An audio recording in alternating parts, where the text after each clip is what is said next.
شروع اللہ کے نام سے جو بڑا مہربان نہایت رحم والا ہے۔ تو دونوں چل پڑے، یہاں تک کہ جب کشتی میں سوار ہوئے تو خضر نے کشتی کو پھاڑ ڈالا۔ موسیٰ نے کہا، کیا آپ نے اس کو اس لیے پھاڑا ہے کہ سواروں کو غرق کر دیں؟ یہ تو آپ نے بڑی عجیب بات کی۔ خضر نے کہا، کیا میں نے نہیں کہا تھا کہ تم میرے ساتھ صبر نہ کر سکو گے؟ موسیٰ نے کہا کہ جو بھول مجھ سے ہوئی اس پر مواخذہ نہ کیجیے اور میرے معاملے میں مجھ پر مشکل نہ ڈالیے۔ پھر دونوں چلے، یہاں تک کہ رستے میں ایک لڑکا ملا تو خضر نے اسے مار ڈالا۔ موسیٰ نے کہا کہ آپ نے ایک بے گناہ شخص کو ناحق بغیر قصاص کے مار ڈالا، یہ تو آپ نے بری بات کی۔ خضر نے کہا، کیا میں نے نہیں کہا تھا کہ تم سے میرے ساتھ صبر نہیں ہو سکے گا؟ انہوں نے کہا کہ اگر میں اس کے بعد پھر کوئی بات پوچھوں یعنی اعتراض کروں تو مجھے اپنے ساتھ نہ رکھیے گا کہ آپ میری طرف سے عذر کے قبول کرنے میں غایت کو پہنچ گئے۔ پھر دونوں چلے، یہاں تک کہ ایک گاؤں والوں کے پاس پہنچے اور ان سے کھانا طلب کیا۔ انہوں نے ان کی ضیافت کرنے سے انکار کیا۔ پھر انہوں نے وہاں ایک دیوار دیکھی جو جھک کر گرا چاہتی تھی تو خضر نے اس کو سیدھا کر دیا۔ موسیٰ نے کہا کہ اگر آپ چاہتے تو ان سے اس کا معاوضہ لیتے تاکہ کھانے کا کام چلتا۔ خضر نے کہا کہ اب مجھ میں اور تم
صبر نہ کر سکے اور تم سے ذوالقرنین کے بارے میں دریافت کرتے ہیں، کہہ دو کہ میں اس کا کسی قدر حال تمہیں پڑھ کر سناتا ہوں۔ ہم نے اس کو زمین میں بڑی دسترس دی تھی اور ہر طرح کا سامان عطا کیا تھا، تو اس نے سفر کا ایک سامان کیا، یہاں تک کہ جب سورج کے غروب ہونے کی جگہ پہنچا تو اسے ایسا پایا کہ ایک کیچڑ کی ندی میں ڈوب رہا ہے اور اس ندی کے پاس ایک قوم دیکھی۔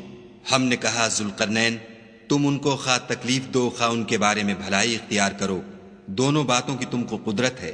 ذوالقرنین نے کہا کہ جو کفر و بد کرداری سے ظلم کرے گا اسے ہم عذاب دیں گے، پھر جب وہ اپنے پروردگار کی طرف لوٹایا جائے گا تو وہ بھی اسے بڑا عذاب دے گا، اور جو ایمان لائے گا اور عمل نیک کرے گا اس کے لیے بہت اچھا بدلہ ہے، اور ہم اپنے معاملے میں اس پر کسی طرح کی سختی نہیں کریں گے بلکہ اس سے نرم بات کہیں گے۔ پھر اس نے ایک اور سامان سفر کا کیا، یہاں تک کہ سورج کے طلوع ہونے کے مقام پر پہنچا تو دیکھا کہ وہ ایسے لوگوں پر طلوع کرتا ہے جن کے لیے ہم نے سورج کے اس طرف کوئی اوٹ نہیں بنائی تھی۔ حقیقت الحال یوں تھی اور جو کچھ اس کے پاس تھا ہم کو سب کی خبر تھی۔ پھر اس نے ایک اور سامان کیا، یہاں تک کہ دو دیواروں کے درمیان پہنچا تو دیکھا کہ ان کے اس طرف کچھ لوگ ہیں کہ بات کو سمجھ نہیں سکتے۔ ان لوگوں نے کہا کہ ذوالقرنین یاجوج اور ماجوج زمین میں فساد کرتے رہتے ہیں، بھلا ہم آپ کے لیے خرچ کا انتظام کر دیں کہ آپ ہمارے اور ان کے درمیان ایک دیوار کھینچ دیں۔ ذوالقرنین نے کہا کہ خرچ کا جو مقدور خدا نے مجھے بخشا ہے وہ بہت اچھا ہے، تم مجھے قوت بازو سے مدد دو، میں تمہارے اور ان کے درمیان ایک مضبوط اوٹ بنا دوں گا۔ تو تم لوہے کے بڑے بڑے تختے لاؤ۔ چنانچہ کام جاری کر دیا گیا، یہاں تک کہ جب اس نے دونوں پہاڑوں کے درمیان کا حصہ برابر کر دیا اور کہا کہ اب اسے دھونکو، یہاں تک کہ جب اس کو دھونک دھونک کر آگ کر دیا تو کہا کہ اب میرے پاس تانبا لاؤ کہ اس پر پگھلا کر ڈال دوں۔ پھر ان میں یہ قدرت نہ رہی کہ اس پر چڑھ سکیں اور نہ یہ طاقت رہی کہ اس میں نقب لگا سکیں۔ بولا کہ یہ میرے پروردگار کی مہربانی ہے، جب میرے پروردگار کا وعدہ آ پہنچے گا تو اس کو ڈھا کر ہموار کر دے گا، اور میرے پروردگار کا وعدہ سچا ہے۔ اس روز ہم ان کو چھوڑ دیں گے کہ روئے زمین پر پھیل کر ایک دوسرے میں گھس جائیں گے، اور سور پھونکا جائے گا تو ہم سب کو جمع کر لیں گے، اور اس روز جہنم کو کافروں کے سامنے لائیں گے جن کی آنکھیں میری یاد سے پردے میں تھیں اور وہ سننے کی طاقت نہیں رکھتے تھے۔ کیا کافر یہ خیال کرتے ہیں کہ وہ ہمارے بندوں کو ہمارے سوا اپنا کارساز بنائیں گے تو ہم خفا نہیں ہوں گے؟ ہم نے ایسے کافروں کے لیے جہنم کی مہمانی تیار کر رکھی ہے۔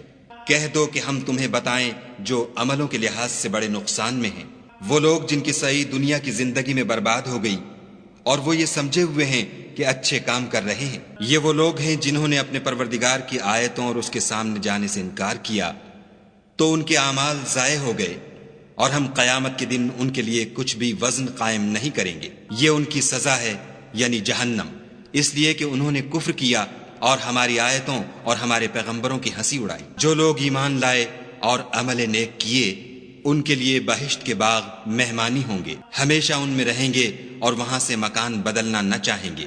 کہہ دو کہ اگر سمندر میرے پروردگار کی باتوں کے لکھنے کے لیے سیاہی ہو تو قبل اس کے کہ میرے پروردگار کی باتیں تمام ہوں سمندر ختم ہو جائے، اگرچہ ہم ویسا ہی اور اس کی مدد کو لائیں۔ کہہ دو کہ میں تمہاری طرح کا ایک بشر ہوں، البتہ میری طرف وہی آتی ہے کہ تمہارا معبود وہی ایک معبود ہے۔ تو جو شخص اپنے پروردگار سے ملنے کی امید رکھے چاہیے کہ عمل نیک کرے اور اپنے پروردگار کی عبادت میں کسی کو شریک نہ بنائے۔